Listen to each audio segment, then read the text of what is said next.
Hey everyone, Steph Pastore. Today I want to answer probably the most common question I ever get from new, especially first-time homebuyers. They say, okay, we're thinking about buying a house. Where do we start? So my answer is almost always the same. If you are not buying the house with cash, then the first step is to get you pre-qualification from a loan officer.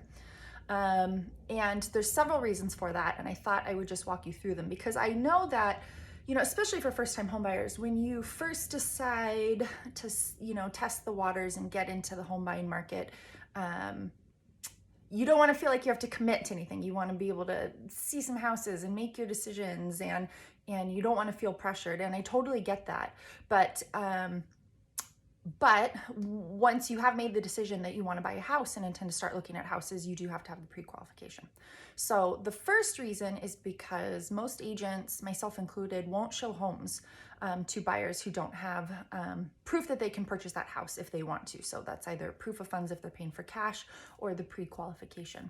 The reason for that is twofold. One, especially due to the pandemic, we have really realized the importance of not getting too many people through a house that maybe aren't qualified. So, especially sellers who are still living in the house, they don't want a million people through their house. They feel really uncomfortable, even before the pandemic, because they've got all their personal stuff in there, and it's can be a very emotional experience. So that helps eliminate that, right? So that we're only showing buyers who could buy the house if they like it, the house, due to sellers' security, safety issues, due to the pandemic, not trying to have too many face-to-face interactions with people, and just to simplify the process. The second reason is because homes sell so fast right now. Homes are coming on the market. More often than not, they're getting multiple offers.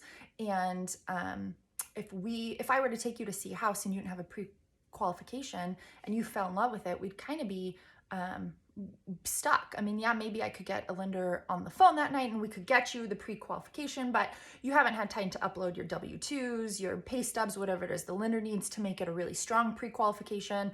And the other side would know that we haven't fully vetted you yet, so they know it's not as strong as an offer as it could be if we go in with the pre-qualification all filled out properly and having a strong offer. So really, it just can be more painful than anything if we start looking at houses before you have that. Because the house is probably going to sell fast. And then we go into the next reason, which is pricing. A lot of buyers who have been renters previously, you have a set amount that you're paying for rent. So maybe you're paying $1,400 a month or $1,000 a month. And so you equate that to the mortgage. So, $1,000 a month in rent might be roughly equivalent to $200,000 pre-qualification, depending on what rates are. But that doesn't take into effect, if you're not putting 20% down on your house, you don't have a 20% down payment of cash, then you're going to be paying something called PMIs. So that's private mortgage insurance that gets tacked on to your monthly mortgage bill. So that can be several $100s a month.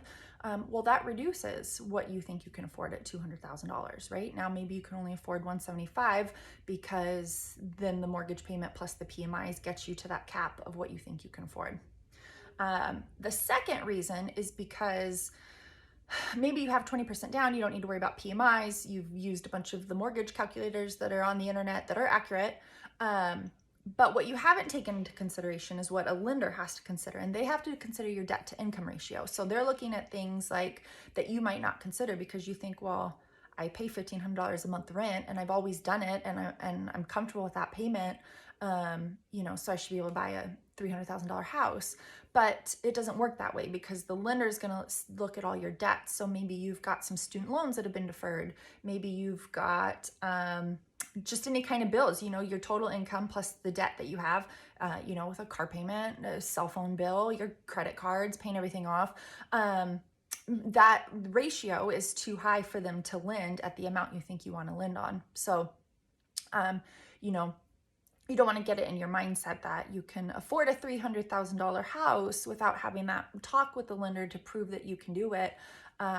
Because then maybe we start looking at $300,000 houses, realize you only get qualified for 40. And there's a big change in those houses when we have to start looking at that, and it can just sort of set the whole process off on a really sort of sour note. So we like to avoid all that. We like to know exactly what you can qualify for. Most times buyers qualify for more than they think, and we actually look under because they don't want to pay that high of monthly payment. So that's also good to know. And then the final thing to consider would be HOAs. You know, a lot of first-time home buyers stick to, say, in Tucson, the under 225,000 and under range. And so they tend to look out of Central. You know, maybe they're looking in Rita Ranch or up Northwest, or you're looking for condos or townhomes. Those come with HOAs. A house, if you're buying a single family house, those are usually not that bad. You know, I've seen $25, $30 a month for HOAs, but if you're looking at a condo or in certain communities, those can be $100 and, you know, anywhere from $100 to $300 a month, because, you know, there's usually a pool, there's maintenance, there's all kinds of stuff that they pay for. So that's a really big factor. You know, there's tons of condos for sale at the $200,000 range in Tucson, but with the HOA, you know, it's another $200 a month on top of your payment. So really there's a lot to consider. We like to talk to the lender, and then we like to figure out what you pre-qual for.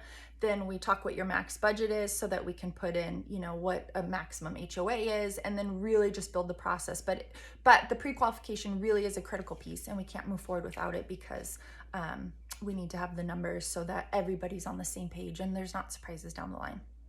So I hope that answers any questions if you've been out there wondering, thinking about becoming a buyer, but are nervous about what the first step is. It's talking to a lender. If you need any recommendations for lenders, please call me. Or if you have any questions about buying or selling, reach out. My phone number is 520-444-8175. Have a great week.